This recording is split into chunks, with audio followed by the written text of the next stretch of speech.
Relationships are very important to me, and I don't take them lightly. And on today's show, I'm going to talk with somebody who I've known for over 20 years, and we've had some good times, some bad times, some agreements, and some disagreements. I'm going to sit down with none other than Cleveland's own city council president, Mr. Blaine Griffin, and we're going to talk about relationships. Some of the ones he had in his past, some of the ones I had in my past, some that we share together. My name is Ken Dowell, and you're tuned in to another episode of Strategic Moves. This is a place where I bring art, culture, and politics all together under one roof and give you an opportunity to hear some of the stories that I've had and bring on some of the guests and people that I met over the last 20 years, share some of our stories with you. So if you think this is something you would be interested in, I need you to hit the like button, hit the subscribe button, and hit the notification bell so that you will know the next time we have a show coming on. But hit the like button, you're gonna like what we're talking about. Hit the subscribe button because YouTube needs subscribers, I need subscribers, and I love for you to keep looking at our channel and following. This is Strategic Moves with Ken Dowell. Back then we were radical. Everybody don't know. We went up against some of the big wigs. I mean, back then, there was no lightweights back then. Yeah. Back then, Mike White was the mayor of the city of Cleveland, and Mike White was at his height. Mr. Forbes was still around, very much doing his thing. Lou Stokes was all around. Arnold Pinckney, Stephanie Tubbs Jones was the congresswoman, and we thought all of them had to go. I remember calling them bourgeois Negroes. Right. Welcome to another episode of Strategic Moves. I'm your host, Ken Dowell. Today is going to be an easy day for me because I have someone who I've known for quite some time. I tell everybody I measure how long I know people by the age of my kids, and Blaine was around before my oldest daughter, so that means that Blaine has been around at least 21 years. Wow. So I want to introduce to everybody to our podcast and our audience here today, Council President Blaine Griffin. Lots of stuff going on in the city of Cleveland these days, man. But before we get into all of that, man, you're going to have to tell us, where you from, man? I know where you're from. I know you grew up in Youngstown. So give us the story, man. You grew up in Youngstown with your mom. I know you're the only child. Where you from? Yeah, man, Ken. Well, first of all, man, I'm so happy and honored to be here, man. Proud of you, brother. I think this is a great idea, and I'm glad you got your own show. I grew up in Youngstown, Ohio. I tell everybody that I was forged in the shadows of abandoned steel mills. Youngstown is a little small city on the border of Ohio and PA, almost right in the middle between Pittsburgh and Cleveland. It's one of those cities where half the city are Steelers fans and the other half of the city are Cleveland Browns fans. I always give honor to my father, Ray Griffin. You met my father. Oh, yeah. We don't talk about him. Yeah, that's my main man. Yeah. However, I was mainly raised by my mother, single parent household, and grew up on the south side of Youngstown. The south side of Youngstown is just like every other urban city across the United States. Lots of love, but also a lot of trials and tribulations. I done drove through Youngstown, but what was it like growing up out in Youngstown? Youngstown was a very small city, and the way that I can describe it is, it was one of those type of cities where the police officer, the factory worker, the school teacher, the mobster, the drug addict, all hung out in the same place if you're black, because quite frankly, it's a small city. Cleveland's diversification was a shock to me when I got here from the people all over the socioeconomic spectrum. But Youngstown was a very small city. Everybody knew each other.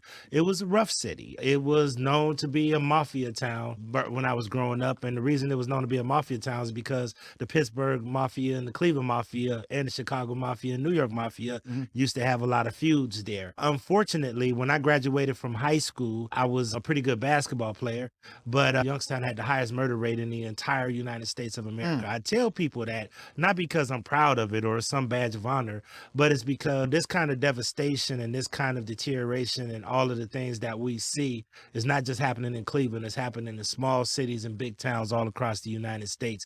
And I just happen to be one of the sons of that story. Now, and that's what we hear. Let's talk a little bit about your mom growing up. And with all of the stuff that was going on there, how did she maintain to keep you out of trouble? I tell everybody, Ken, God looks out for babies and fools. And I don't know which category I'm in, but he sure looked out for me and still looks out for me. My mother, too big to be a damn. My mother was a very smart lady. Right. My mother, even to this day, and she lives here in Cleveland, she could read an entire novel about this thick or in one night because she was a very learned and smart person. She came up rough. She actually came from a single parent household too, which was not usual in the 1950s and 60s, where she had to scrap and struggle and deal with abject poverty and crushing poverty, and was raised by her mother because her father ironically moved to Cleveland, which is the story of how I got here. However, my mother used to be very strict about me reading. When I got to be too big, to compliment your big joke, she figured that the stick and the broomstick wasn't the best way to deal with it. The best way to deal with me is to deal with my mind. And she started really working on, if you want to eat or you want to live here, then you got to read this book. And you got to give me, not just read it, and you got to literally write a whole essay about it. And literally it worked because it helped me deal with deductive reasoning and really try to help me figure stuff out. And it helped me. And because you told me that before, you mentioned to me, you said when you would get in trouble, she will make you read and do a report. But you said what was interesting about it, because I even tried to do this with my kids, you said that she didn't make you just read anything. She'll pick something that you were interested in. So she'll say, read this magazine. She'll say, read this story about some sports. She'll pick something. So it wasn't that she made you read Shakespeare or anything that would have you sitting there, oh my God, you're going to make me read this book. And I thought that was interesting. Listen, man, I can still tell you to this day, the most beautiful women in the world are on the page 41 of Jet magazine. Because that read that magazine so much and all of the stories, and it's probably what got in my political, career, because I would read these public interest stories about what the NAACP was doing in Chicago, or I'll read stuff about famous people who were assassinated, or I'll read stuff about the plight of Black women, because she would have me read Essence magazines. She would give me sports magazines and say, don't just read about this athlete who you adore. How many points did he score? What was the mastery of his game? So I had to learn the small details, and it's what helps me now, because I can grab things and be able to grasp them because of that comprehension that she taught me at that time. Mother was a very smart woman, graduated from Case Western Reserve. Oh, she did? But she was an awesome person. She actually, funny story, my mother waited until I graduated from high school, and then I went to go play basketball in a place called Malone College in Canton, Ohio. And when I went to go to college in Canton, Ohio to play ball, she said, I'm going back to school. She drove back and forth between Youngstown and Cleveland every day, blizzards, snowstorms, whatever, in order to get her master's degree at Case Western Reserve, and fell in love with the city. And that's when she started telling me, hey, me and you need to be up here. This is where we need to be. All right, before we get into that, let's talk about your old man. Oh, yeah. Your dad. Your dad was a football player. Father was, Big Griff. He was the original Big Griff. My friends call me Griff. A lot of my wife and all my family, they call me Griff. But my father was the original Big Griff. And everybody don't believe this, but I was the runt in the family. Really? Everybody in my family was about 6'6", 6'7", 350 pounds. And my father was about 6'6", 350 pounds, played defensive tackle for the Detroit Lions. He wound up being a business owner. He ran his own security company called Black Belt Security, and he was a private investigator. So my father was a very good man, very strong man, and he was my best friend all the way till the day he died.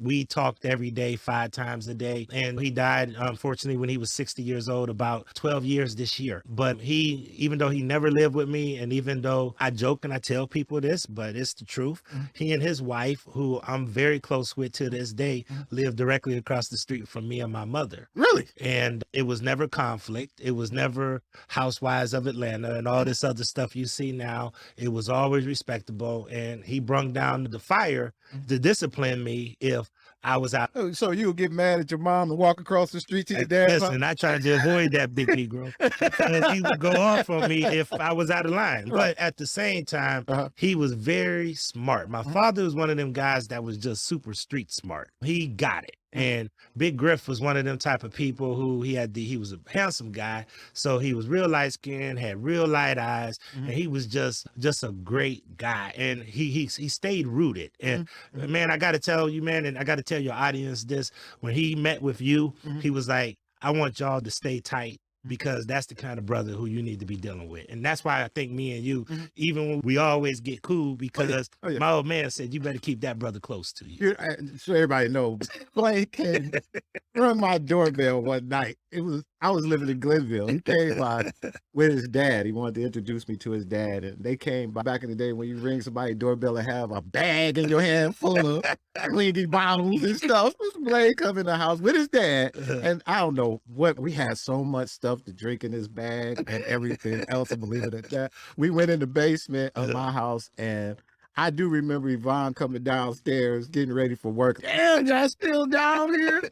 And we spent that whole night laughing, talking, joking, having a great time. So I really admired that about your dad. And so he died, you said, a few years ago. Yeah, he died in 2009. So it was about 13 years this year. And I was there with him because the family called me and asked me to come down while he was transitioning.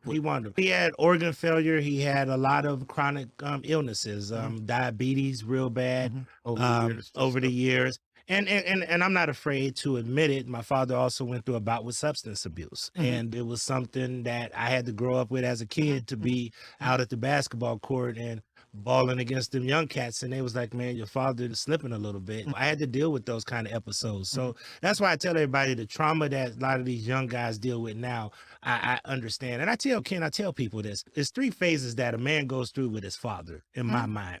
I think that in the first phase, he grows up and he says, when I grow up, I want to be just like my father. Then he goes through that phase when he say, man, I don't want to be nothing like my father. When he grow up, I'm going to be a better man. I'm going to do something totally different. I even went as far as not to play football. I said, I'm going to play basketball just to be rebellious. But then you get to a point where we at now to say, I wonder what my father would do if he was here now. And I think that's what a lot of boys go through as they mature from childhood to manhood. Of course, my wife and I, who've been married for 25, it'll be 26 years this year, raised 3 boys right there in the Buckeye-Shaker, Woodland Hills neighborhood. I live on Larchmere, but I tell everybody my gas bill say Woodland. So I raised them in the neighborhood. And I got 3 great boys, Royce, Ray, John, and Blaine Jr. The baby is always the biggest challenge. But at the end of the day, I take those lessons because there's times when there's, I don't want to be nothing like my father. I don't want to be around politics. Right. Or they don't want to do But politics. then one day they'll get to the point where they say, man, I wonder what my father would do if he was here right now. Exactly. So I'm going to ease you on down the road, because after your father and your mom, you ended up getting a scholarship to play basketball? Yeah, I was pretty good in basketball. And I got scholarships to actually play basketball and football because I was a pretty decent athlete. But I wanted to play basketball because I held football in contempt. Because of some of the pitfalls that my father had. He went to the league, he was successful, but because of all these injuries he had, he started, taking opioids and other stuff, and then it led to other things. So I was like, I didn't want to do that. So I wound up hooping. And it was almost like Hoop Dream story, where I started out and I wasn't that good, but then all of the guys that was better than me, just one day I woke up and I just got better than them. And the reason I got better than them is because I just started outworking everybody. And that's why I got so much work ethic now. But I wound up going to a small school in Malone College where it was a bunch of Amish kids who never seen black people sometimes in their entire life. Really? And they came and they got me and 3 of my friends. We called ourselves the Soul Patrol. And they said, we're going to bring you young brothers out of the inner city, put you on this Mennonite campus where all of these white folks, and we want y'all just to hoop and get an education. And that's what we did. And we were good at it. We would beat teams like Cleveland State and Kent State. Even though we were Division II, we were just good. We were in the same league as Central State, never beat us. Really? Yeah. Wound up getting good starting by the time I was at the end of my freshman year, and just got pretty good at it, man. But most of all, it wasn't because I was like a superstar, because I was only average. I wouldn't say that I was very good, but it got me an education. That's cool. That's what it did. And so you graduated from there, and then mom said, hey, we moving back to Cleveland. Man, let me say this. Or between that, you met Jeanette between that? Man, I met Jeanette. I met my wife, my beautiful wife, in my sophomore year, because I went to Taco Bell and I seen this pretty lady. And I said, man, I'm going to marry her. And it was that deep. Right. And I said, I'm going to marry her. And my friend's like, oh, Griffin, man, what you talking about, man? You just met her with her. Me and her dated off and on and talked for about 2 or 3 years. But then by my senior year, man, we were really tight. She's from Canton, where I went to college at. And man, that's my best friend. Lover, best friend, wife, everything. Just a good woman, man. And you can, being in this business that we're in, you got to have home shored up or you can't be effective nowhere else, man. I was telling Yvonne, as much as me and you go through our thing, I said the only people who really know the truth is you and Jeanette. That's what she tell me. We sound like these two grumpy guys on the Muppets sometimes. Right. We're sitting there debating, arguing, or Right. fussing. Right. And she was like, I don't know why you and Ken go through that because y'all gonna be hanging together tomorrow with her. I was like, that's because iron sharpened iron. Right. But no, she's crazy about you. Mhm. The girls, we're all Mhm. proud of Anthony. We don't get a chance to hang as much as we used to because everybody's schedules is busy. But man, your family's just a solid family, and my family all knows you. My sons, even though you're talking about how long we've been around each other, they don't know a lot of people, but they know Mr. Ken when they see Mr. Ken. Oh yeah. You know, Chuck that's was at working at one of the stores, and I was standing in line, and I just kept looking at him. I was like, Yeah. man, I know you, man. And he told me his name. I said, I know you, Griffin. They know Mr. Yeah. Ken, man. So the boys, they all know you. They all good boys. And your daughters, man, I'm so proud, man. Every time I think about when we were in the hospital when they were born and you Right. brought me up there. Exactly. And man, them beautiful girls, now beautiful, great baseball players, about to graduate, man. I'm so proud of them. They doing well, man, and I'm so proud. Kennedy about to finish, like I told you, her up at Central and get a real estate license, and she's double majoring there, so That's she's awesome. off to some big things. Libby just started school, and Justice will be graduating, so things we're moving along. That's great, man. So your mom decided that did you move here after high school with your mom and Jeanette? How did that go? How did all of that? So be honest with you, man. I be honest with you. I wanted to move back to Youngstown, and all I cared about is going to work a GM and making a good money and Really? trying to do something. I didn't have a lot of ambitions to do that. And quite frankly, man, I'm gonna share myself and open myself up with your audience. But man, you're 20 years old. I was still partying and having a great time. So I got settled into Canton. I planned on staying in Canton, but then the job market wasn't really doing well. So you went to Canton chasing Jeanette. I was in Canton staying there with Jeanette. And listen, and by the end, she had gotten pregnant with our first son. Okay. And Canton is easy living. Right. I don't have to deal with all this. But my mother called me the day that I graduated and from college. And she said, Christmas, I want to go up and I want to introduce you to your grandfather. My grandfather, never knew him. Okay. And I could tell you these stories now because he's passed away. Okay. But my grandfather was from Youngstown, but he had to leave his family. As I told you, my mother was raised by her mother by herself. My grandfather got into a dispute and unfortunately murdered. So back then, I'm going to say something, man. I've been having some of you guys come on this program. Because everybody got a story and they don't realize, Exactly. everybody see you in your 100 piece. Lateef said it's a 90 piece now because I took off the jacket. So it's only a 90 piece now. But the bottom line is my grandfather, who my mother said, come with me, he had to leave Youngstown because he got into it. And I'm just going to even share this, take it even further. My grandfather actually got into a dispute with my father. Before them, my mother and father knew each other, got in a dispute with my grandfather over a gambling debt. And actually cut my grandfather. Your father's father. My father's father. Really? So he came up here. So make a long story short, my mother said, I want to introduce your grandfather because she never let me meet him. And here I am, 22 years old.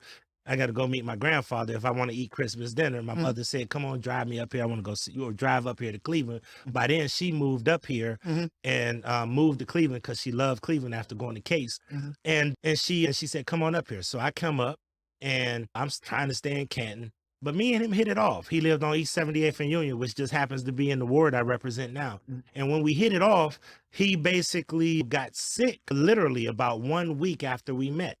And nobody was here to take care of him because he got like really sick. He got cancer and it moved fast. And I came up to help take care of him. When I came up to take care of him, whenever I got him settled, of course, I'm going to go hit the block. I'm going to go hit the city. Man. I fell in love with all these beautiful black people. Look at all of this city and all of these places. And then I found a couple of clubs to go to, like Vales and a couple of other spots, man, and Reasons Why and other spots. And I was like, oh, I'm not going nowhere. This is Cleveland. Where have I been all this time that I haven't wanted to move here? And I fell in love with the city, man. And my mother wound up staying here. She's still living to this day. She lives with her husband. She's remarried. She lives out on Lakeshore. But my grandfather, like I said, unfortunately died in 1995. and I never looked back, man. This is my city, man. I fell in love with this city. Where was the first place you worked when you got here? Harvard Community Service Center. And Elaine Golston, I still joke and tell her to this day, she gave me her first job because my mother met Elaine while she was at Case, and she was doing internships out in the community. And she loved the hall, which right now everybody knows that hall has hosted some of the best events. She hosted my grandfather's repast there. Okay. And I got a rowdy family. I got a family like everybody else. Ms. Golston said, I'm about to hire somebody and you out of college. Your mother told me about you. You looking for a job? I said, yeah. She said, sure. She said, I'm about to give you your first assignment. I said, what's that? She said, go calm your family down because they over there acting the fool. So that's how I got my first job with Elaine Golston. And then she put me on, man. And then once she put me on, I wound up working there for about a year or two.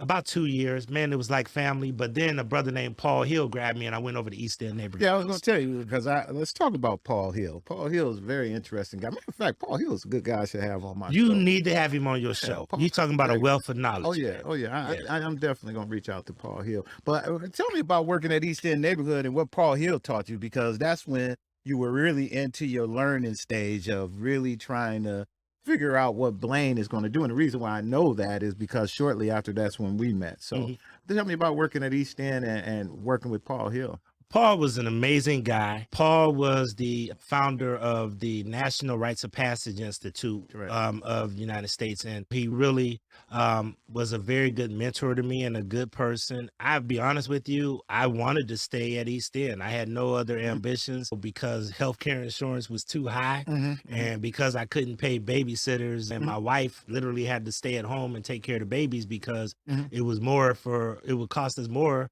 to send our babies. You'll be working for the daycare. We'd be working for the daycare. Right. So basically, East End, I wanted to stay there forever. It was a very good family situation. And I never forget, Paul put me in my first leadership position because unfortunately, the person who we had in a leadership position over our department, he fell out with her, or they had to leave or part ways.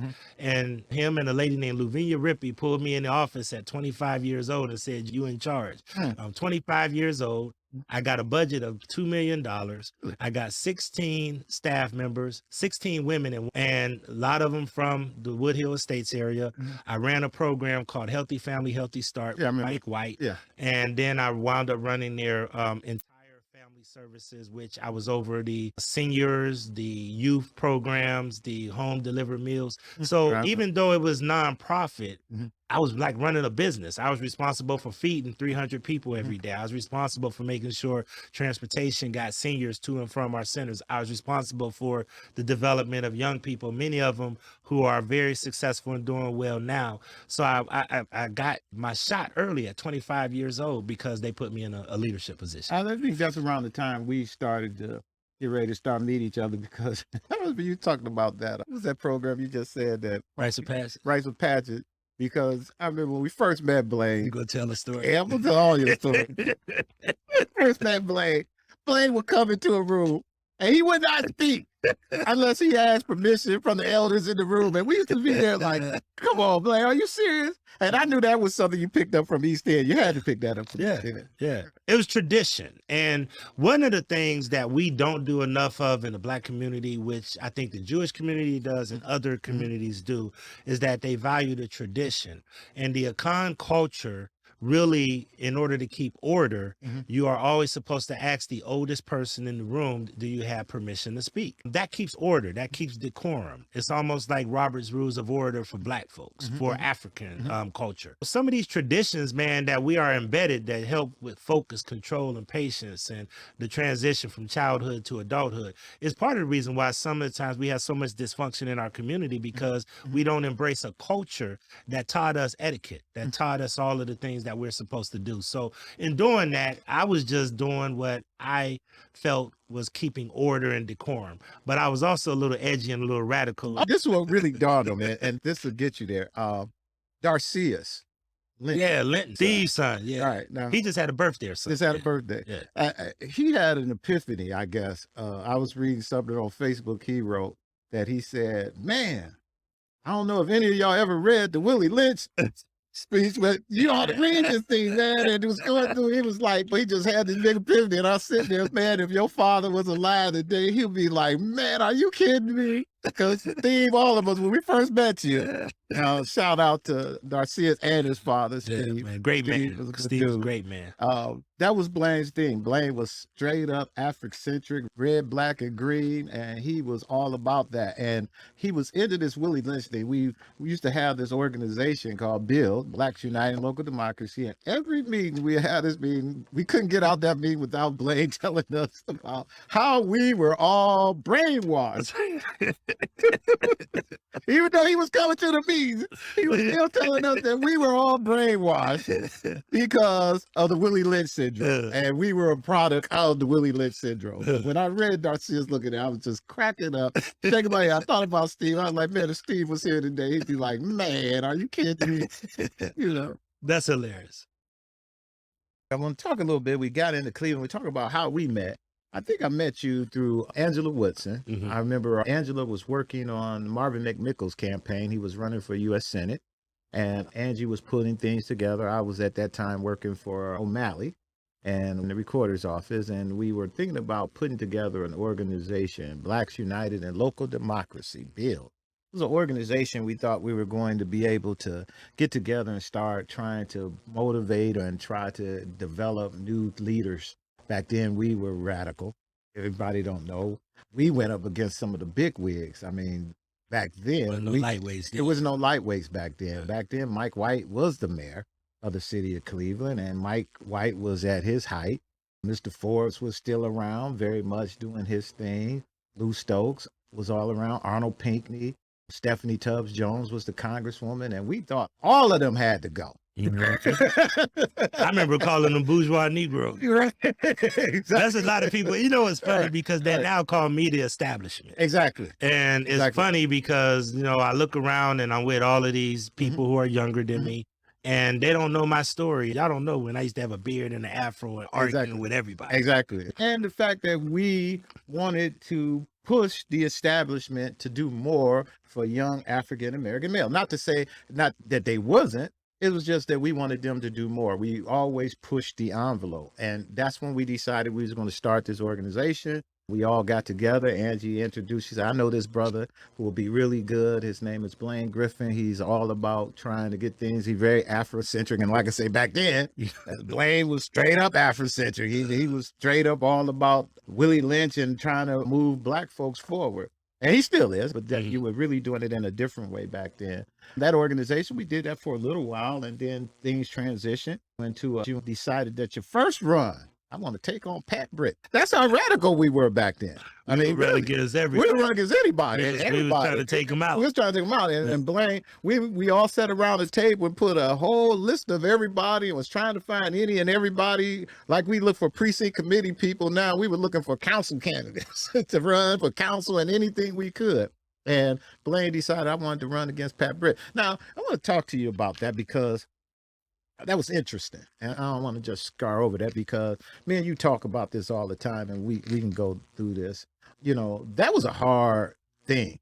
And I know that because when I first met you and I came over to your house, you Phil White, and shouts out to Phil. And I meant to call him today. I haven't called him in a while. My brother. I need to check him out. I know Phil and you were really tight. So walk me through all of that and your thoughts and down now. She's the clerk and you're in the position you're in. Pat was a beautiful woman. She always has been a beautiful woman. And Phil is a smart man and always has been a smart man. It was one of those things where I was in my 20s, wasn't getting any younger. And I was like, wow, I got to make a move. If I really want to be a leader in this community, I need to make a move. We had a disagreement about St. Luke's Hospital. And once we had a disagreement about St. Luke's Hospital, I kind of got booted from the camp. And when I got booted from the camp, I was like, you know what? I might as well run because I'm out and nobody is embracing me. I wound up getting in the race to run for council person. I was about 26, 27 years old, somewhere around there, and got beat bad. And it was bad. And brother, you know, y'all stayed with me. We all hung in there. We learned a lot through that. And what I learned through that is not to hold grudges. I learned that it's not as bad as it looks and not as good as it seems, which is something that I carry with me to this day. But anyway, we had Mike White, who had Yvonne Grimes in the race. We had Jimmy DeMora, and the Democratic Party machine was behind Pat Britt. We had Congresswoman Stephanie Tubbs Jones, who was behind Vale Scott. Then we had a lady from Little Italy and police officer. And I had the audacity to run in that field as a young man with no experience. Had to work a job, take care of a family. Because by then I had 3 children, a wife, a house, and I wanted to help my community. I love this community. I fell in love here. This community embraced me. I just felt I needed to go on my own after I got my butt kicked. To her credit, and an older guy named Ozell Dobbins, they said, come on in. We want to make sure that we bridge the gap with you because, you know, one thing you never did is cross the line. One thing you never did is try to put nasty literature out or go out there and talk about people's personal stuff. You basically just stayed on the issues and worked it. So she embraced me. Stephanie Tubbs Jones embraced me. But the biggest person that embraced me out of this whole thing, because I clashed with him over the whole deal too with St. Luke's, was a gentleman named Arnold Pinckney, who happened to be from Youngstown too. And they all embraced me because they seen that I had character. And that's what I tell people. Even if you want to take a shot at the throne, do it and have character, because people will embrace you later. Now you fast forward to now, and Pat Britt is the clerk for the council that I lead, and I swore her in.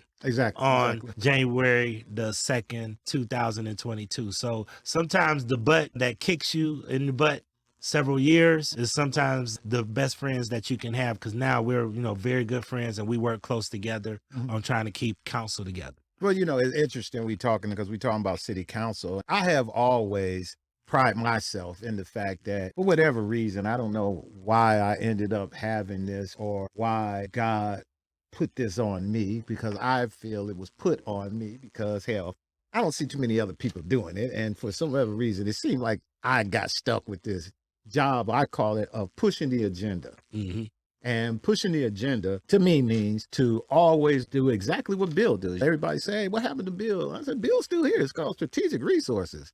We still pushing the agenda. Maybe the organization stopped, but Ken Dowd has never stopped, you know? Always looking to try to find somebody new. Congresswoman Fudge gave me the ability to be her political director, which gave me the ability to continue to try to push the agenda. So in saying that, I always push the agenda. You did. And I've been pushing the agenda for you. Because, hell, I thought Blaine Griffin should have been councilman a long time ago. Seat came available with Mamie Mitchell. And that appointment, man. And I was really, really disappointed that you didn't get that appointment. And what was going through your mind during that? I know you were a little hurt behind the decision that you wouldn't tap for that as well. I was hurt. I was hurt. In hindsight, it was the best thing for me.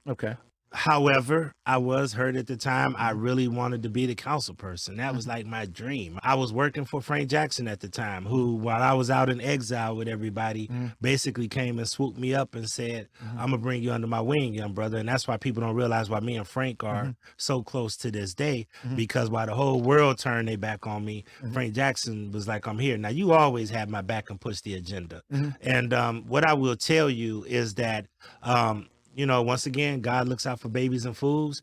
I had a brilliant opportunity to work for a mayor who I thought was a good mayor, who did a great job, who was even a better man than he was mayor, and just had character. So the time I was able to spend with him, I think, was an invaluable period of time, because I had lost my father. I never give any other man the title of being a father figure or anything else to me, because I only had one father.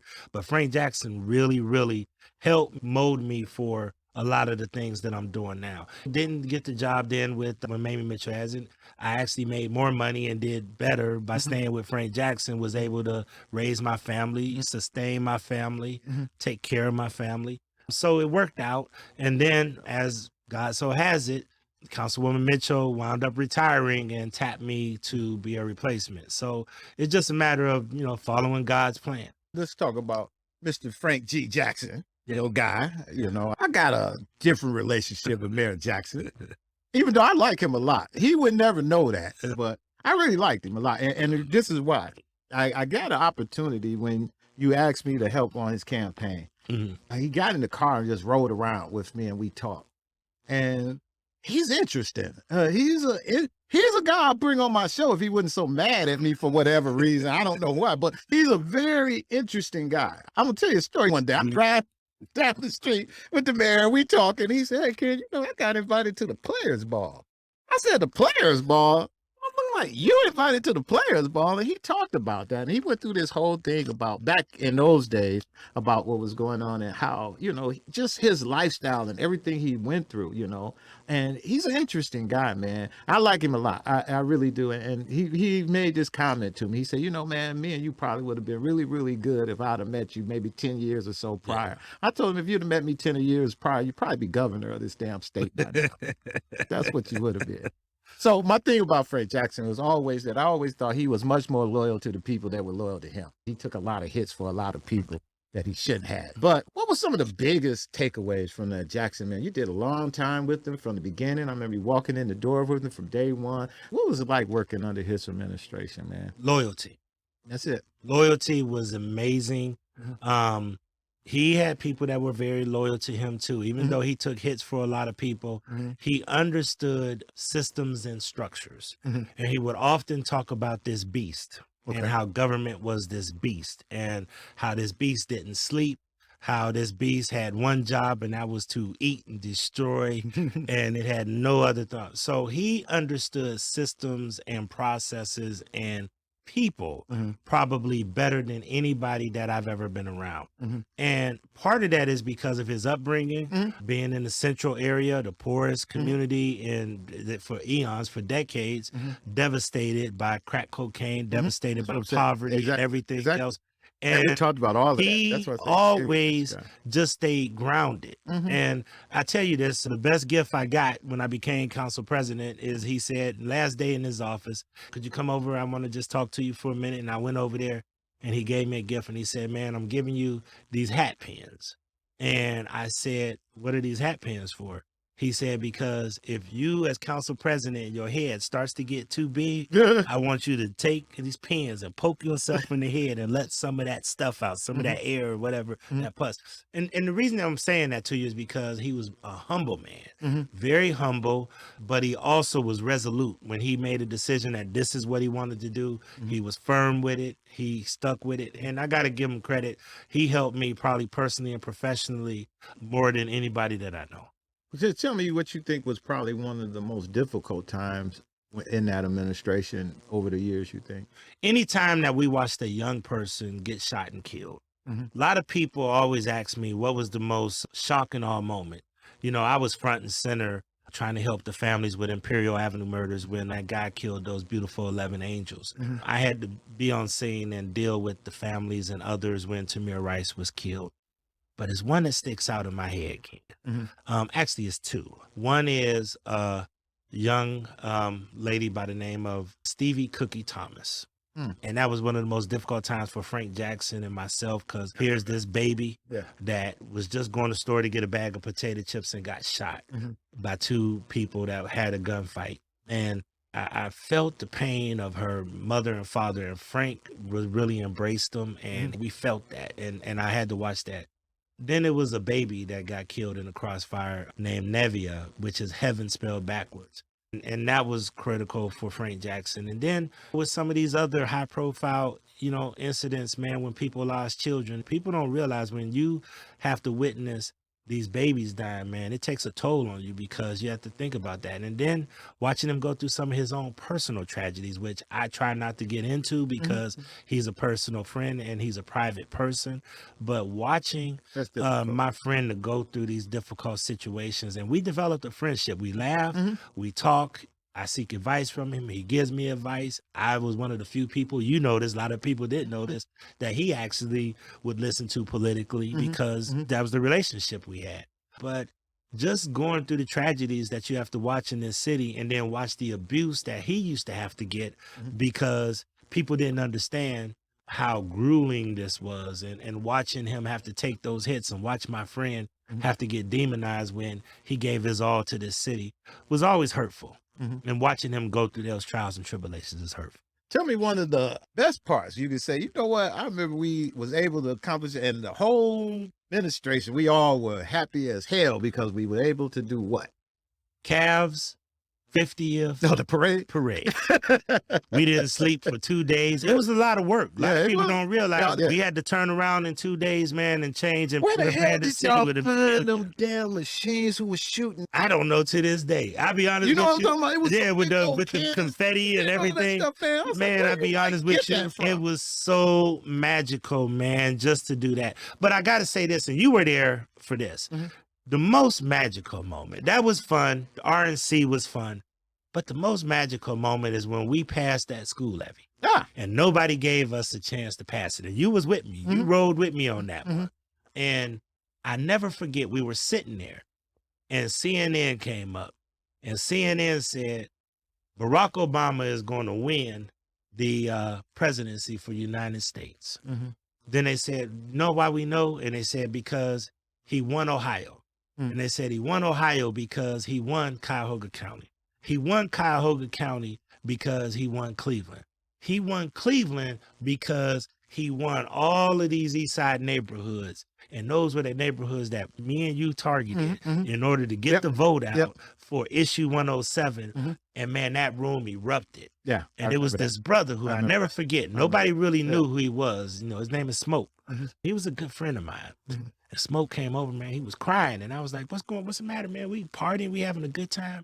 And he said, for the first time in my life, he said, I did something that matters for somebody else. We passed this levy for these babies. Wow. And that was something that was just magical, and working with Frank and all the administration and everybody. So it was one of those things where we won the school levy, got the black president for a second term. The city of Cleveland was on the map. That's why people don't understand why I got all this passion, man. That was a magical moment, man. You was part of that. That was all magical and everything too, but my personal little bit out of it had nothing to do with the campaign was that after that we took a picture in the mayor's office. Mayor's office, remember that? We took that picture and they sent me the picture. And when I got the picture, I looked at the picture. I know what you're going to say. And I said, God, brother, you 400 pounds. I remember that. I was standing next to Frank Jackson and he looked little. Yeah. And I looked so big. And I remember looking at that picture and was so ashamed and was like, that was the thing that started kicking everything off for me to start losing weight and to try to take my health a lot better. And I'm gonna also remember this too, and this is real. You guys planned that lunch. I was working, had to take a job down in the prosecutor's office. Had to take a job because, like I said, we do what we got to do. Had this job. And Alfonso used to take you. Anyway, that was crazy. But I remember literally have to walk from the Justice Center to City Hall because I only had an hour because I wasn't pulling no weight there. They was like, you got to be back for your lunch. Your lunch is 1 hour. Be back.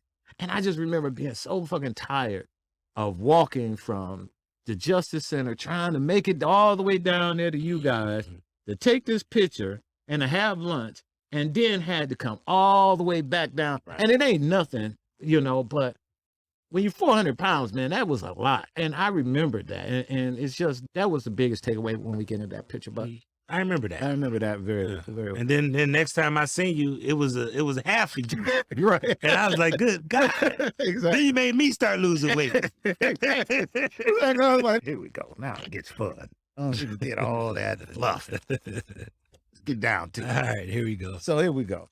Now, you decide you want to be council president. You didn't support the mayor that was coming in. You were part of Mayor Jackson's administration, Kevin Kelly, and all of that we talked about. How the hell you become council president? You know, man, it's interesting, Ken. And I'm not saying it just because I'm on your show, but you helped me make that decision. And your audience needs to know that. I was really struggling on whether I was going to run for Congress, whether I was going to run for mayor, or whether I was just going to continue to be the councilman for Ward 6. And if Kelly left, then maybe I would take a shot at council president. But it wasn't like that was where I was trying to aim. I really wanted to continue the work of Frank Jackson, or I wanted to have an opportunity to serve the broader district, because as a former vice chair of the Democratic Party and being involved with the party and so many people for so long, I thought I had a path for Congress. And I talked to my big brother, Kenny. And Kenny said, well, I'm with Chantel. And I said, man, I respect that. And, you know, me and, you know, I'm going to tell you, listening audience, we don't always have the most pleasant conversations, but that's my brother, you know? And then I thought about the mayor's race and I started looking at the math at the mayor's race, and I started seeing the tea leaves that whoever followed Frank Jackson and that was too closely tied to Frank Jackson. And because so much of the money people that I had worked with over the years had already placed their bet with Kelly because the mayor had not made a decision on whether he was going to run. It looked like I was going to have to run in the path of council and be a councilman again. And I was like, okay, that's fine. Had a little attitude with a few people, but I got over it eventually. And I said, you know what, man, you were talking one day and you said, you know what, that council presidency may not be bad. I was like, I don't want to be council president with all these. But then I started thinking about it. And I started thinking about George Forbes, and I started thinking about Frank Jackson, and I started thinking about, you know, of all people, Jay Westbrook and other people. And I was like, man, that council presidency ain't bad if you're able to coordinate and build a coalition of council. It's an equal branch of government to the mayor, the judicial branch, and it rivals every other power in the city. Why not? You know, maybe God has put me in a position to be council president because if I go in one of these other routes, I may not be successful. But if I stay in council president, I can maybe get some stuff done. So Ken, here it is, 1 month into my council presidency. We got a $50 million investment from the Cleveland Clinic for lead abatement. I've written the most successful piece of legislation to legislate properties around making homes lead safe. We got broadband doing well. We got a major investment in the southeast part of town that's going to help with entrepreneurs. So I might have actually done something right, brother. I think you may have gave me some good advice. Now, you know. Well, the advice was solid because we talked about it, and we talked about anybody who would have took the job, whether it was Kevin or Mayor Bibb or Bashir, anybody, all of them were going to need a strong council president. Right. And just to go full disclosure with our, this wasn't the first time I told him he should be council president either. So He said it a few times. I didn't say that we tried to make that happen, but we were loyalty, as the man said. He's a very loyal guy, and they put him in a position that he followed the path that he did, and I'm happy that it all worked out for you. So now, as council president, who's your leadership team you got down there now? So, you know, it's interesting because a lot of people say, how did you end up with your leadership team? And it's no secret that it was a gentleman by the name of Kerry McCormick, who represents downtown in Ohio City, who was trying to put together his coalition to become council president. There was also another council person, Brian Casey, who was trying to figure out if he had a path. And at the end of the day, I had a very good, solid group of East and West coalitions. One thing that I would tell you is that this present mayor is not the only one that built a good, solid East-West coalition. I had an equal number of white counterparts on the west side that said old rule that if you have a black mayor, you got to have a white council president, or if you have a white mayor, you got to have a black council president, is outdated, and we don't hold to that. And ironically, two very strong, beautiful women, Jasmine Santana and Jenny Spencer, really held the line and really helped support me, as well as a guy named Brian Mooney and others. That was a form of equity and inclusion back in those days, it right? was, you know, hey, you know, but I would say this, it gets better. So when I'm cobbling together the team and I'm having meetings with everybody, the fortunate part is myself and Kerry McCormick, who's a younger gentleman, LGBTQ community downtown in Ohio City, we would always talk and meet, and our whole goal was don't let this become toxic.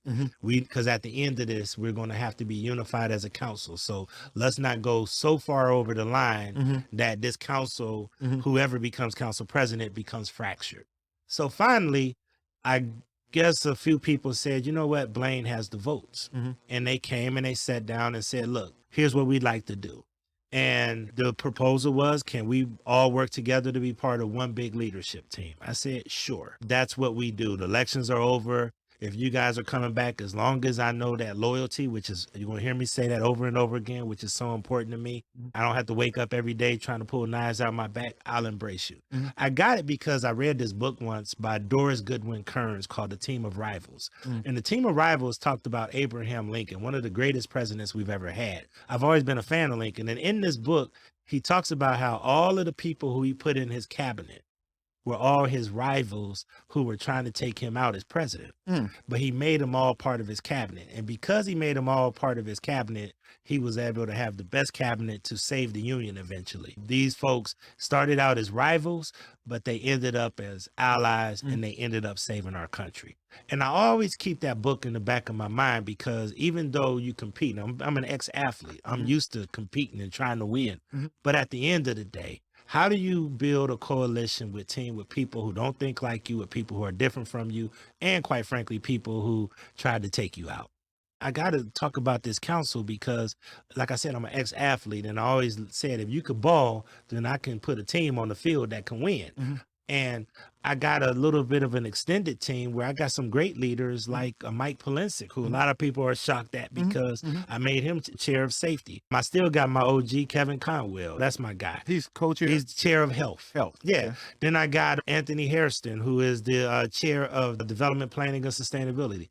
Bright young fella, bright man who really gets it and understands stuff. And then I have Stephanie House, who's leading the freshman class, but she comes from the state legislature, so she knows politics and she knows how to She's been get down there stuff before, done. too. She's been in council before, too. So we got a good team of people. Then we got newer people like Richard Starr, Rebecca Maurer. I mentioned Jenny Spencer earlier. We got New ones. Let's talk about the newbies you got. Man, we got a whole some bunch great of newbies, man. And that's what I was. So I've only been on council since 2017, but I'm fifth in seniority already. Wow. You got Conwell, you got Casey, and you got McCormick. And then you have me.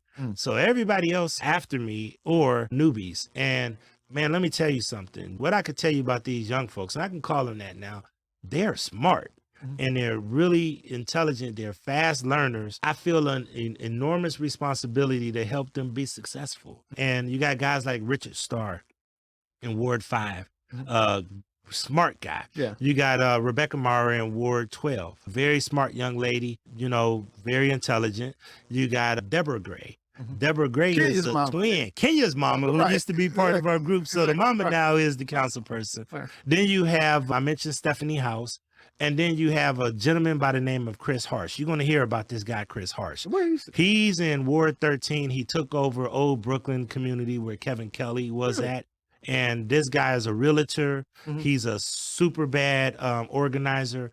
I really want you to meet him because this guy has probably run one of the most revolutionary campaigns that I've seen somebody run recently. He is a highly trained organizer. He was involved with the Senate Bill 5, but he's a good guy. So we got just a lot of talented people. Then you got some vets like Joe Jones, who is the Lee Harvard council person. And say whatever you want about Joe Jones. He's one of the hardest working, one of the most engaging public officials in the city, and he's really engages with people. So we got a good mix of institutional knowledge, but a lot of great innovative new ideas. And in the center of that, I've been so fortunate that they allowed me to be their council president. All right, so now let's get into some other stuff as council president. So what was the big thing with Shaker Square, and what's the result with that? So I'll try to be fast because this is a little bit of a long story, but when my colleague, Ken Johnson, got into trouble, he basically was neutralized. They basically paid him a salary, but he couldn't do a lot of things. So I had to step in and do a lot of help in Ward 4. I literally had to deal with 2 wards, okay? All right. So the community came to me, and the community said, we need somebody to do something about Shaker Square because what happened is Peter Rubin, who was the owner of Coral Company, actually ran into default because when COVID hit, he couldn't get his loan refinanced, and the mortgage folks called the note, okay? So they came to me, and all of those folks who live in that Shaker Square area said, we don't have a council person. Can you help figure something out? So I immediately engaged the mayor. I engaged the economic development department. I talked to everybody I could. And finally, we cobbled together a strategy in order to try to salvage it. After calling around, I mean, I would literally put developers in the car and take them to Shaker Square. And they said, no, we're not buying it. Now, I got to say this, developers and a lot of other people, Brandon included, And I consider Brandon a person who I don't have ill will against. Brandon, I think the way he goes about things was not the best way to go about it, but I don't have ill will against him. I actually spoke highly in the New York Times article that was just recently published about him being one of the special places in America and that Edwin's being special. So my point is, most of these developers or realtors want you to buy low and sell high. Correct. When this property was first put up, it was appraised at $14 million, right? Mhm. But now the market is going bottoming up because you got COVID and people aren't taking risk and other things else. So Brandon put in an offer for about $5 million, and others said, well, it's worth about $5 million, maybe 6 tops. And the shareholders, they declined it. They said, we don't want the offer. We want 12 million, or we're going to let this go to sheriff's sale because we want our money. So I stepped in and was like, no, we don't want this to go to a company in China or a company in North Korea or some out-of-state investor in California that just getting it so that they could suck all the equity out, and then we live with an eyesore. That's why half of Cleveland is devastated now. So we wanted to have a local control. We wanted to make sure the city's money is on the table, and we want to make sure that we stabilize this asset. So the city put forth an offer for $12 million. $6 million of that would get repaid back to the city within 5 years. Another $6 million will be forgiven if they plowed the money back into capital improvements to repair roofs and everything else. So really the city would have been out of about $6 million if this deal would have went through. Well, Brandon and some other guys, one, didn't feel that city dollars, which wasn't really city dollars, it was really ARPA, American Rescue Plan dollars. He talked to the council people and the outgoing council person, because by then we had another lady named Anita Gardner who was not ready to go because she didn't feel like she was briefed the way that she should have been.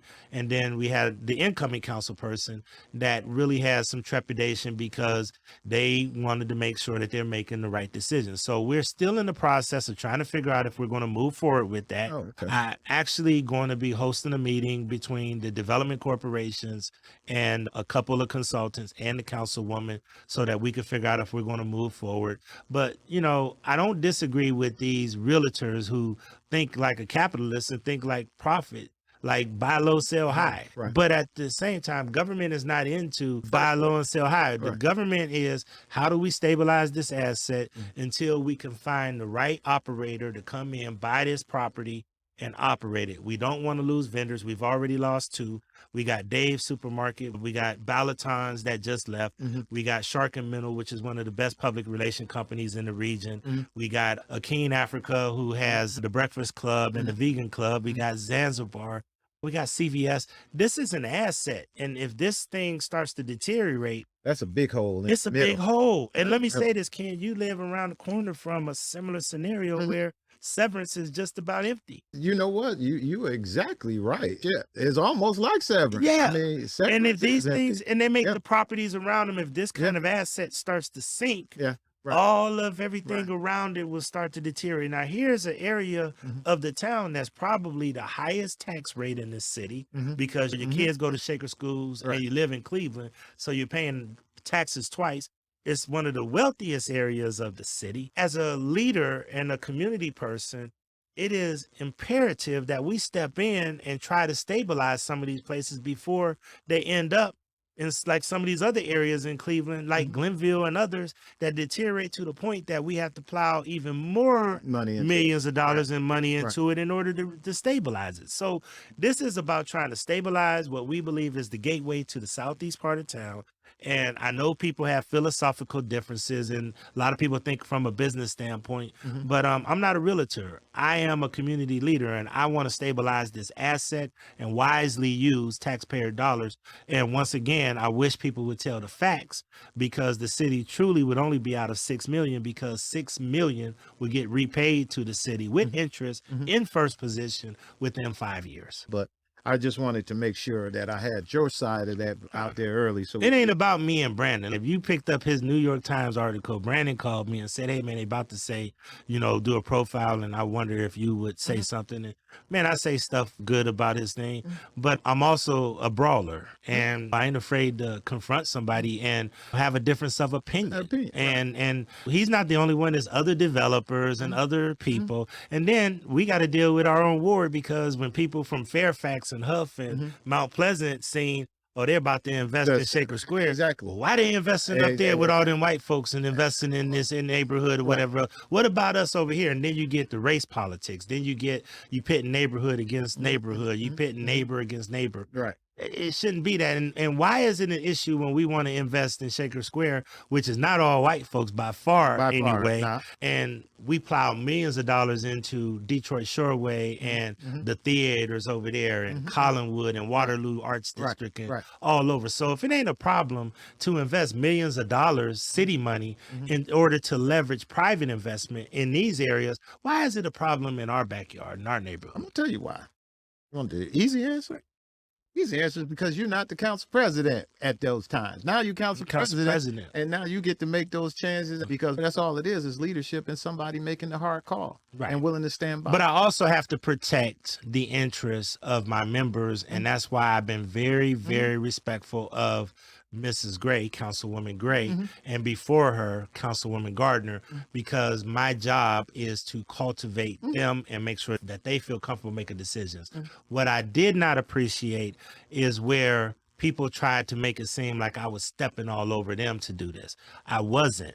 What I was doing is I had set them up with what I thought was a pretty good deal, and then I was moving out the way and letting them handle it, because what happened is when Ken finally did get indicted and go to jail, it was a void. It was a void, and I stepped in. But then Anita got appointed by the judge. When Anita got appointed by the judge, then Anita was the council person for that area. But everybody was engaged, and it was a critical thing. And I do have to say this one thing I did forget. The most impactful, beautiful project that we've done, and I got to thank our former Congresswoman, your friend, and the Secretary of HUD, Marsha Fudge, is a $35 million grant in order to redo public housing at Morris Black Woodhill Estates. Oh, that is huge. It's going to leverage probably about a $175 million to $200 million investment. And it's not just for those estates, it's for that entire area. And we are now seeing investment in areas that have been left behind in the Buckeye-Shaker Woodland Hills. And this area has the lowest life expectancy in the entire county. And now we're putting money where poor people are, where black people are, and making sure that we change their trajectory of their life. So I'm going to stay on this. I was watching City Council this week, and I saw that you had those attorneys on there from the housing that working on you guys with these evictions and things of that nature. You want to tell us a little bit about that? That was a good project. I listened to their proposal or their report that they gave you guys. It's some impressive numbers and things that they're doing there. So would you tell us a little Very impressive. And I want to give former council president, my friend Kevin Kelly, credit, along with a guy named Tony Brancatelli, who's the former councilman in Ward 12. This was a council-led initiative, just like we led the Lead Safe ordinance and led the dollars, to raise the money, to build the coalition and raise the money to help the homeowners throughout the city. Council also led this beautiful initiative called Right to Council. The only places that I believe have Right to Council is New York, Newark, New Jersey, and I think Cleveland is one more city I'm missing, but Cleveland is the third or fourth city. Right to Council. Right to Council is anybody who has children in the home and have to go to housing court. Now the city has a partnership with the United Way and Legal Aid in order to provide representation for them when they go in front of courts. What would happen in the past is owners of properties of LLCs would have all of the money and have attorneys go represent them, and regular citizens had no chance of basically fighting against these attorneys.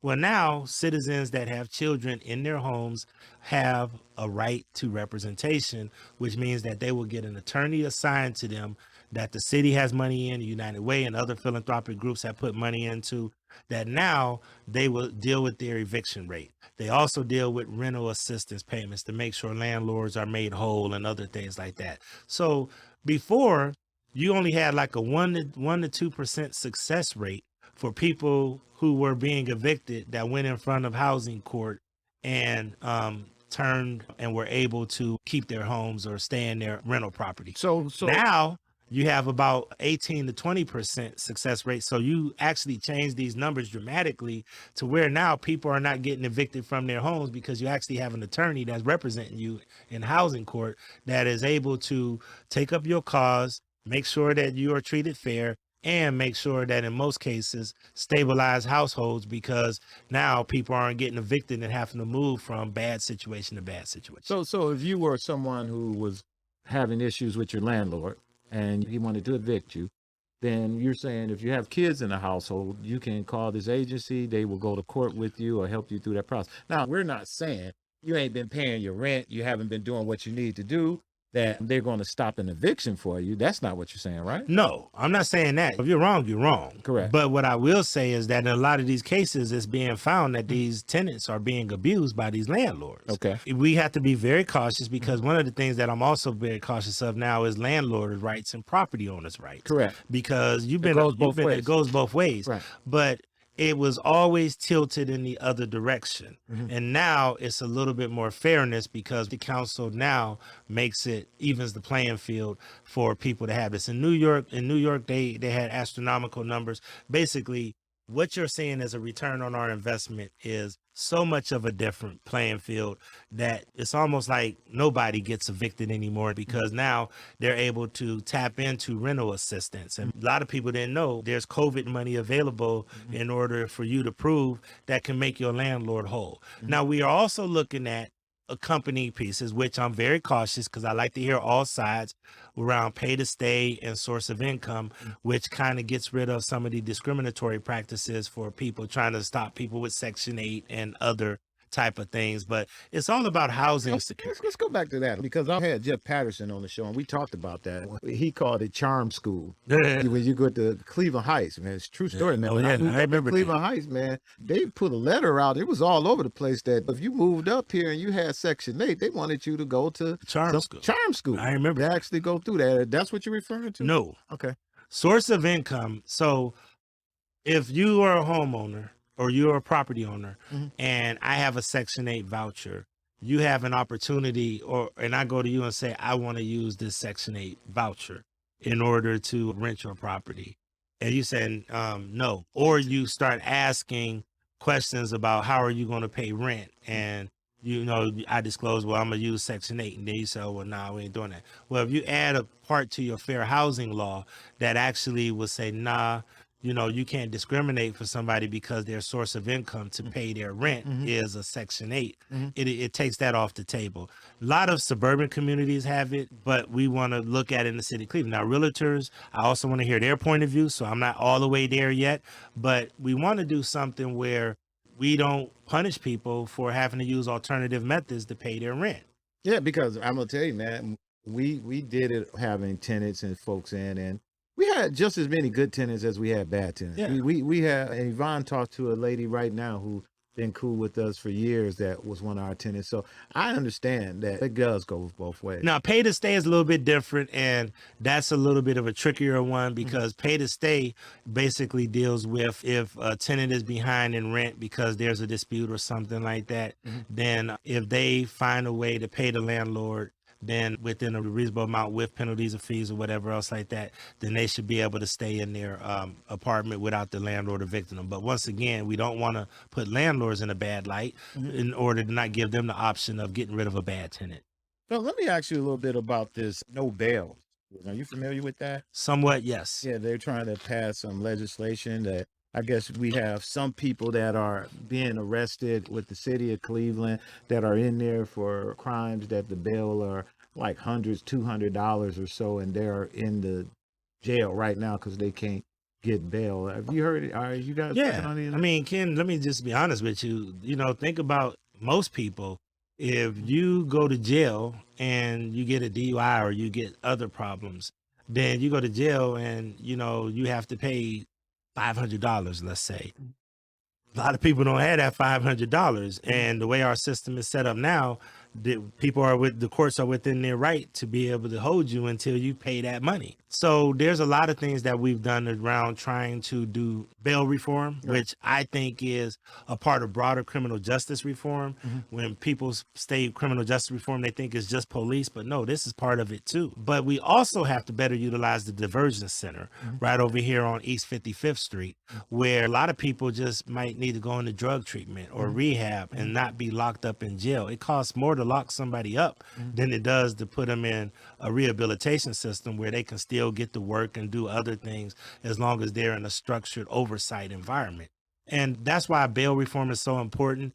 And let's be honest, if I'm a rich person, I could just pay $500, $1,000, or I'm a middle class person and just pay it and be out the way, or got rich parents, inequitable, because then the person that doesn't have any money is stuck in jail. So it's inequitable and it's unfair. It's unfair. And it's one of the reasons why I also passed the no fines, no jail time, and basically decriminalized marijuana in the city of Cleveland because of the disparities. You had people in the city of Cleveland who were 8 times more likely than their white counterparts to be charged with a marijuana possession and marijuana cases. So we took that off the table, and now there's no fine, no jail time. So in essence, marijuana in the city of Cleveland is decriminalized. Let's talk about the city of Cleveland and bringing that thing to the city that is missing. And what is missing, I said for a while that Mayor Jackson, being the constant person, he gave the city sort of a path that everything was just on a smooth trajectory. And when you had a bump in the road, Mayor, we're going to deal with it. We take care of it. It is what it is, his little friends or whatever, and we get through it. To that degree, it then put the city on this trajectory where we kind of just mundane. How do you bring people to want to do more for this city? How do you inspire these people in the streets to really do more? You know, I looked at the vote numbers from the last election for mayor of city of Cleveland. I know that, you know, the congresswoman, be it Chantel, be it Fudge, be it the county chairperson, always get the blame that the city of Cleveland numbers are low. But my thing is that, hell, they low when they vote for the mayor, they low when they vote for the councilman. So they're not going to be any higher when we say we're voting for somebody that's even further out of reach for them than these guys. What can you do? What do you think are some of the things you think that can happen that you would like to see happen to try to increase that? Ken, I'm going to say something to you that's going to sound a little bit metaphysical, but bear with me if you could. Love. Love. It's that simple. At my age, I'm getting to a point where I'm starting to understand things different. And one of the things I'm understanding different is the Bible. And what the Bible is really trying to teach us is very simple, is unconditional love. And, you know, we don't feel that love. They don't feel that nobody cares. Benjamin Franklin once said that nobody cares unless they know that you care. People don't feel that folks are caring about them. They feel like the system dismisses them and does not care. People have lost complete trust and faith in not just government systems, but everything. Loyalty is something else that's critical. And I tell people this, the younger generation, they don't like to stay loyal to relationships, neighborhoods, cities, teams, marriages, or nothing, you know? So loyalty, what are you loyal to? Are you loyal to Cleveland? Are you loyal to your family? Are you loyal to this city? And all of that is linked with love, man. I often tell everybody when I make a post for Twitter or Facebook that I love CLE and I love Ward 6 because I want people to know this. And Ken, I'm going to say this. I could have moved to the Heights. I could have moved to some of the other outer ring suburbs. I had enough money to do it a long time. And I could have just went and put my family in a very comfortable situation, a lot more comfortable than they are now. I'm not saying that they're in a bad situation coming up. I happen to think we did all right, my wife and I. But I wanted little boys and girls to see me on Woodland and MLK. They say, if you on MLK, you must not be in the best neighborhood in America. I wanted little boys and girls to see me in a grocery store, to see me in a neighborhood like I'm dressed now, in my 10-piece, in my 20-piece, and say that there's hope for me, that there's love, that this guy loves his community. What we are missing now is that everybody has become transactional. Everything has become a what's in it for me. Correct. How is this going to help benefit me, and how is this going to help this? Whereas we come from a community that's about love. We talked about rites of passage this earlier, and why I would say, can I have the elders' permission to speak? That was a level of respect. That was a level of young people saying that, like, oh, wow, you know, it's order and decorum. There's not order, decorum, and that is intentional. The people that we talk about, this beast that the mayor used to talk about, Mayor Jackson used to talk about, that beast is transactional. All it's here to do is devour. It's not here to cultivate love. And I know that that sounds simple, but that's what our community is dealing with. When you go and you just see young girls and boys, man, walking down the street just angry and mad and sad and depressed. And Cleveland has a depression problem. And this is a great city, man. And we got to make sure that some of us go out there, like you said, you pushing the agenda, you pushing people like me to live the agenda.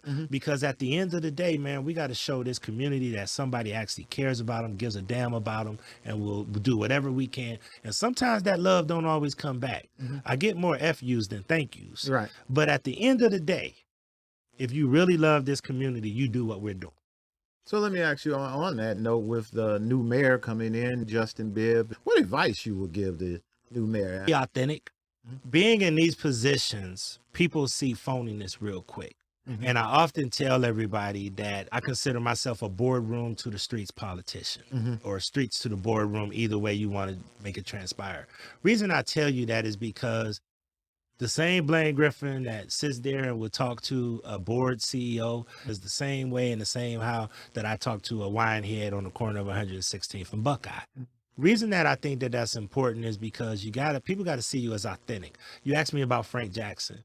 That's what got Frank over. He was authentic. People misinterpreted him a lot. They didn't know how much fire he had in his belly. They didn't know that Frank Jackson would give you hell if he disagreed with you. He wasn't this passive, aggressive person. But Frank Jackson was authentic. This job has a way of making you bare yourself and your soul and who you really are. The new mayor is going to be in some positions where his soul is going to be bared, and be authentic. And people will respect you more for being authentic than they will if they feel like you're phony, or if you're glass, or if you don't connect. You know, there was a lady that came to council last night, and she was a little off kilter, and I embraced her and hugged her, man. It's almost like that R.A. Vernon type of school where, come on over here, I'm going to love on you today. Because, man, people need to feel that energy, man. People need to feel that you're authentic, that you're real. My best times is when I used to be at my son's football field, man, and just there with all kinds of everyday people, grocery stores. You know, man, people want to see authenticity. That's why, even though, and I'm going to say something controversial, even though a lot of us did not like Trump, what you could say is that the man was himself. He damn sure didn't change. He didn't change for nobody. And the reason that appeals to folks is because people say, well, you know what? At least I know where he's coming from and who I'm dealing with. So if I was to give advice, not just to Mayor Bibb, who I happen to, work with and talk with, and I tell people there's going to be times when there's going to be healthy tension. I have to represent 17 members of the body. So even though we're both African Americans and historical moment, I recognize the gravity of this moment, that two black men are running this city. But let me say this to you. But my job is not to be mayor. My job is also not to be a fan. My job is to run council. So and I'm going to do that. Let me ask you then, what are you looking forward to? I think the vision is very good. I always tell people, when you have a vision, it's different than making it a reality. But I think that his goals and aspirations and dreams are right on point. All the things that he's talking about doing, I think sound good. But we could want to build a magnificent palace, but we actually have to have the tools, the labor, the quality materials. So I'm looking forward to the vision, but I also want to make sure that we also deal with some reality. People didn't understand what Frank Jackson was saying when he said it is what it is. He wasn't saying it is what it is, I can care less what happens, which is what people were trying to say, that he doesn't have a sense of urgency. What he was saying is that there's a sense of practicality. Really? That it's a sense of gravity at the end of the day that is practical. So yeah, that's exactly what I'm talking about Frank Jackson. Yeah. He let that fester for like 12 years. And then he finally got it out. And nobody knew what he was talking about for 12 years. For 12 years. And then he wrote a letter the last day of the night, and everybody said, oh, Eureka. I knew what he was talking about. For 12 years. But my point is, for the first time, now this is where the verdict is out, and this is where I bear some responsibility in this. I won't put this just on our new mayor. For the first time, the city is looking at idealistic. It's going to be run off of idealistic and idealism as opposed to practicality. But I'm gonna tell you why. It's a good thing. That's a good thing. That's a good thing. But I just want to caution everybody. There's a reality in this, and we can talk vision. We could talk big plan. We could talk big agendas. But that little old lady and that little kid over in Glenville, that little old lady in Old Brooklyn, that Hispanic mother over there in Clark Fulton, they dealing with reality. They're dealing with a practicality that we are charged with delivering. And they ain't thinking high-end vision and high-end. They thinking about survival. And that's where we got to balance. The landscape of this city is predominantly single black mamas trying to raise little boys. Like me and you talk $30,000 a year. Yeah. So my point is, there's a level of realism and practicality in this that I think the vision is good. And I love the energy. I love the innovation. But this job has a way of humbling you.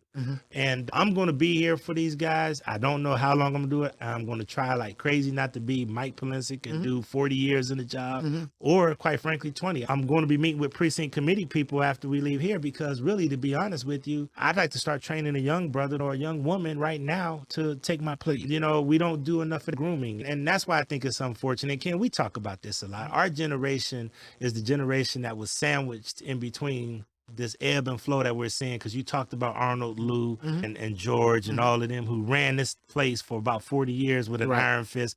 Then you had Marsha and Frank, who were like the bridges over troubled waters. And then you had people like me, you, I even throw Kevin Kelly, Angela Woodson, and others that you're talking about in that mix, that sort of middle age. And now we're the OGs in the room. We then got these young folks here, and these young folks coming with brilliant ideas. They move at a rapid pace. When we started this, we didn't even have emails. They started this and they got Twitters. Twitter accounts. So my point is, it's a new day. I embrace it. I am not here to carry the tradition because that's not my goal, but I am going to keep people grounded in reality that we got people in this city struggling. When new ideas you got to have new money. That's right. And so one of the reason why I feel hopeful for the young man and doing what he's doing now is the fact that he does have an opportunity to come in with the opera dollars and those things that are coming in forward, so that maybe some of these new ideas that you guys are talking about doing give you guys an opportunity to do it. I think this job would have been hell, if almost nearly impossible, if that wasn't on the table. I think Mayor Jackson and your finance director kept the city running on a staple and bubble gum all this time, and Randy and Mike Cox kept them damn snow machines running on glue and Gorilla Tape. And now we're at a point now where we do need money. And we do need everything else because things go full circle, and I'm glad we're at that point. Now, this county executive race that's coming up, any words you have for the new county executive, whoever that is? Get back to the mission of what the county was set up to do. Everybody's saying that. Same. Social service safety net. There it is. We are getting more requests back into City Hall for social service programs that when we had a form of 3 commissioners that we never had to deal with. Get back to the basics. I know that the powers to be wanted to create a position to move us into regionalism and move us into regional government. And there's a difference between regionalism and regionalism cooperation and regional government. Regionalism collaboration, crime doesn't stop at the border. Okay. How do we have jointly funded law enforcement task force to deal with crime regionally? How do we make sure that we have a transportation system that we focus on regional in a regional collaborative way? You want them to lead that out. A lot of times what we deal with, how do we stop poaching jobs from each other, which the Mayor Jackson had a brilliant idea of making sure that we used our water system and said, we'll repair your pipes, Lyndhurst, Beechwood, whoever, as long as you don't poach this business from our neighborhood. Because what you had is people stealing businesses from one city to the next in a 59 city. So my thing is, regional collaboration is good, but it needs help from the state of Ohio. I'm going to say something controversial. I think the city of East Cleveland should be part of Cleveland. However, we can't do it with just Cleveland. It would take an infusion of state dollars to make it happen. Let me tell you what I mean. You got infrastructure issues, almost 20 million worth of infrastructure. You got lawsuits that's still pending in the city of East Cleveland. And then you got service delivery that we would have to expand. We can't just expand our territory. It's almost like you adding on to your house, but then you don't have the revenue or the income to deal with this new addition that you build, which means that now not only is the new addition going to be deteriorated, but then the old house is going to deteriorate. So regional collaboration is good. It could, but it's only so much. And so many people need so much infrastructure and so much help here in the city. Regional government, which some people want, basically eradicates the power base and the city of Cleveland to operate on its own and basically disperses the power through the entire county, where you now have a mayor, county executive, or whatever, and then break the region down into a county. And that model isn't always going to work because, quite frankly, those same people have run away from Cleveland for a long time. Right. So one of the things we got to do is protect Cleveland's interests. And sometimes people want our assets. They want our water. They want our airport. I'm an old cowboy movie fan. Anytime you watch a cowboy movie, what's the two biggest things? The train station and that big lake that everybody wants. Right. Because that's where the big bets are. The city of Cleveland runs the ports, which is the airport and water, lakefront. And we also have the best water source. 1/5 of the fresh water in the world is right here in our backyard. And we got assets that city of Cleveland owns. People want those assets. They want the downtown, the central business district. They want the sports teams. What they don't want is the crime. They don't want the housing decay. They don't want the school system. And people want to take all of the assets that Cleveland has, but then they say, y'all keep all of that stuff we don't want. And we can't have picky eaters like that. We got to make sure that we either all in or we ain't. And that's why I'm not for regional government, but I am for regional collaboration. So the new county executive is going to have to really be a leader that helps pull together regional collaboration. But the new county executive also needs to get back to the basics of social service safety net. That I can't stress that up. And it's not just the city of Cleveland. The inner ring suburbs are being hit just as bad. And for the first time, I'd love to see, but I think the county does not spend enough money and time focusing on the social service safety net. Yeah, that's the biggest thing with everything. And that's what I'm pushing and everyone else is the social service. You got kids still living in Jane Addison, Hunter buildings and all the other stuff, the jail and all. It's just totally unacceptable. All right, so now we want to talk about the last race here is Chantel Brown. She's going back up for re-election. We see that Senator Turner done rear her face again and decides she wants to come back and run. What's your thoughts on that? We got information that you'll be supporting the Congresswoman this round. And I thought you was going to let me announce that. Oh, well, he's going to get you something else. I wanted to talk to you a little bit about that. You coming in, helping Congresswoman this time and working with us to help get counsel. And just your thoughts on moving forward with the new Congresswoman. Now it's you, it's her, it's Justin. You got Pernell Jones, you got Cheryl Stevens. How you guys all want to get that all working there? Well, let me say this first and foremost. I want to say this about my friend Nina Turner. Nina Turner has done a lot of great things. Nina Turner and I grew up in this business together. I'll never forget we went to the Whalestone class together over on Case Western Reserve campus. And she and I were the finalists in a competition against each other early in our 20s. She and I had a great relationship throughout the years. She's helped me at the state level. When we did that school levy that we talked about earlier, Nina Turner helped set the path for that. I felt that I owed it to her, that she paid her dues. Here's a woman who led things at the state level, did things at the federal level, and say what you want, was very successful woman, daughter of Cleveland, coming out of Cleveland and wound up helping run an almost successful Bernie Sanders campaign. So I felt that I owed it to her, and I felt that she had worked her way up to do it. But I really struggled with the decision because Chantel Brown is a beautiful woman. I'm not just talking about physically beautiful. If anybody ever got to know her, her heart is really good. And she was actually counseling me while I was trying to tell her, hey, I may not go with you. She was like, well, what does your heart tell you want to do? And, what do you really want to do? She may forget that she was doing that because I was still thinking about possibly running for Congress myself. And I was like, man, this is just a good woman. You know what I mean? But I felt that Nina paid her dues, and I did that. I have come to realize, not just because of her win, but I watched Chantel Brown, and that's a lot due to you and Kim Edwards and others. Man, that woman grew into one of the best candidates that I have ever seen. I mean, she grew, and it was like watching her grow in front of me.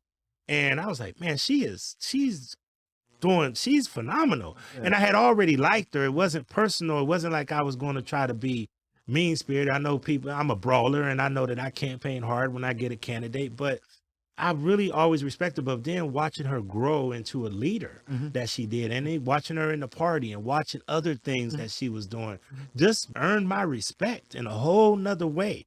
Then once she gets in there, she pushed the infrastructure bill. These are things that are bread and butter issues that we need somebody to champion for us to come back.